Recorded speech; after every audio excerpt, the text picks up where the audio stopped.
Hello everyone, मैं हूं तरुणा और मैं लाती हूं आपके लिए इंग्लिश लैंग्वेज से जुड़े हुए कुछ इंटरेस्टिंग वीडियोस।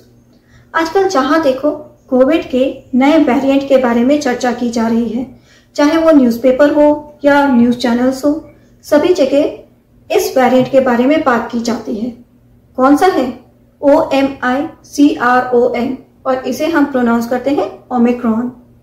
क्या आप जानते हैं कि ये जो ओमिक्रॉन है वो एक्चुअली ग्रीक अल्फाबेट का 15th लेटर है। अब ओमिक्रॉन के साथ साथ और भी बहुत से नए वर्ड्स हमको सुनने के लिए मिलते हैं, जैसे जीनोम सीक्वेंसिंग, हाइब्रिड इम्यूनिटी या फिर म्यूटेशन।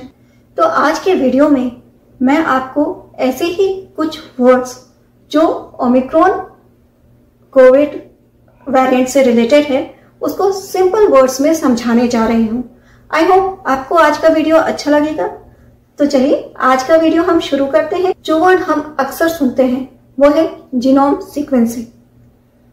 अगर हम सिंपल लैंग्वेज में कहें तो जीनोम सीक्वेंसिंग का मतलब होता है किसी भी वायरस का बायोडेटा, कि वो कैसा दिखता है, कैसा है, ये सब हमें किससे पता चलता है? जीनोम से।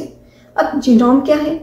हमारी जो कोशिकाएं होती हैं उनके भीतर आनुवांशिक पदार्थ होते हैं जिन्हें हम आरएनए या डीएनए कहते हैं। इन आरएनए और डीएनए को कलेक्टिवली हम जीनोम बोलते हैं। और किसी भी वायरस के बारे में जानने की जो पद्धति होती है, विधि होती है, उसे हम कहते हैं जीनोम सीक्वेंसिंग। अब आपको समझ में आ गया कि जीनोम सीक्वेंसिंग का मतलब क्या है। वायरस के बारे में, उसके बारे में सब कुछ पता लगाने की जो विधि है उसको हम बोलते हैं जीनोम सीक्वेंसिंग। जो नेक्स्ट वर्ड हम नॉर्मली यूज करते हैं वो है वेरिएंट, VARIANT, वेरिएंट। और वेरिएंट का मतलब हमने काफी बार पढ़ा है, इसका मतलब होता है प्रकार। नेक्स्ट वर्ड है म्यूटेशन। सिंपल लैंग्वेज में म्यूटेशन दैट मीन्स परिवर्तन, चेंज। जब हमारी कोशिकाओं में जो आनुवांशिक पदार्थ होते हैं उनमें कुछ चेंजेस आते हैं तो उसे हम बोलते हैं म्यूटेशन।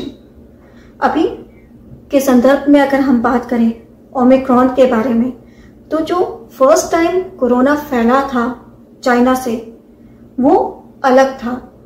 अब उसका म्यूटेशन हो रहा है, उसमें परिवर्तन आ रहे हैं, आनुवांशिक परिवर्तन आ रहे हैं, तो इसे ही हम बोलते हैं म्यूटेशन। अभी का जो ओमिक्रॉन है या जो डेल्टा वेरिएंट था वो सेम नहीं था जो चाइना से फैला था, उसमें चेंजेस आए हैं।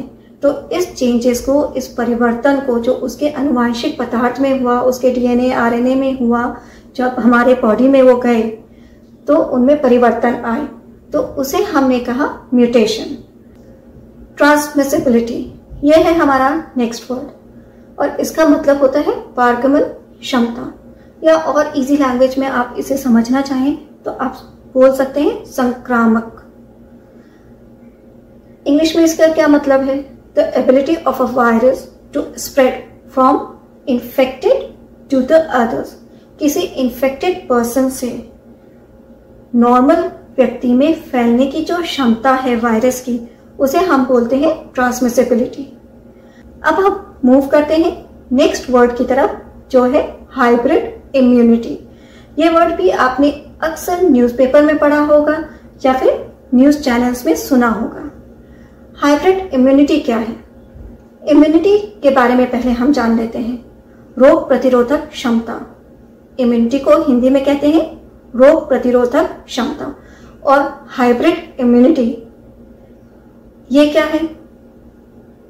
जो इम्यूनिटी है वो एक्चुअली 3 तरह की होती है। सामान्य इम्यूनिटी, जब कोई पर्सन किसी वायरस से इन्फेक्टेड होता है, उसमें वो वायरस आ जाता है तो उससे लड़ने की क्षमता बॉडी में अपने आप हो जाती है, अपने आप आ जाती है, तो इसे हम बोलते हैं सिंपल इम्यूनिटी, साधारण इम्यूनिटी। फिर जो दूसरी तरह की इम्यूनिटी होती है वो होती है जब उस रोग से, उस वायरस से लड़ने के लिए आपको टीका दिया जाता है, इंजेक्शन लगाया जाता है।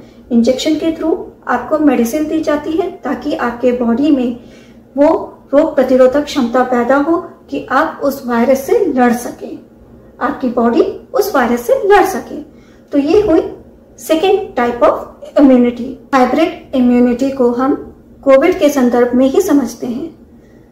अगर किसी व्यक्ति को पहले कोविड हुआ तो उसके बॉडी में नेचुरली एंटीबॉडी डेवलप हुई, इम्यूनिटी आई कोविड वायरस से लड़ने की। फिर 6 महीने बाद उसने वैक्सीन लगवाई तो वैक्सीन के थ्रू उसमें इम्यूनिटी आई। तो इस तरह से उस व्यक्ति में हाइब्रिड इम्यूनिटी बनती है। आई होप अब आपको हाइब्रिड इम्यूनिटी का मतलब समझ में आ गया होगा। अब बात करते हैं इम्यून इवेजन की। इसके बारे में भी आजकल बहुत चर्चा की जा रही है। अब ये इम्यून इवेजन क्या है? हमारी बॉडी में जब हम वैक्सीन लेते हैं या उस वायरस से संक्रमित हो जाते हैं तो ऑटोमेटिकली एंटीबॉडी बनती है जो उस वायरस से लड़ती है और उसको डेवलप नहीं होने देती हमारे शरीर में। पर जब वायरस म्यूटेट होते हैं यानी उनमें परिवर्तन होता है तो कभी कभी ये वायरस उस एंटीबॉडी से इवेड हो जाते हैं, मतलब उन एंटीबॉडी का असर उन वायरस पर नहीं होता है। तो इसे कहा जाता है इम्यून इवेजन। अभी इस पर रिसर्च चल रहा है कि ओमिक्रॉन हमारी जो वैक्सीन बनी है उससे बच सकती है या नहीं।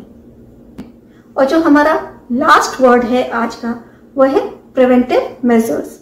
इसके बारे में आप सभी जानते हैं, हमेशा आपको बोला जाता है कि प्रिवेंटिव मेजरमेंट्स लिए जाने चाहिए।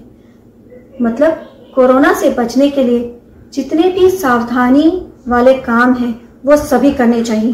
क्या क्या है एक बार जल्दी से रिपीट कर लेते हैं।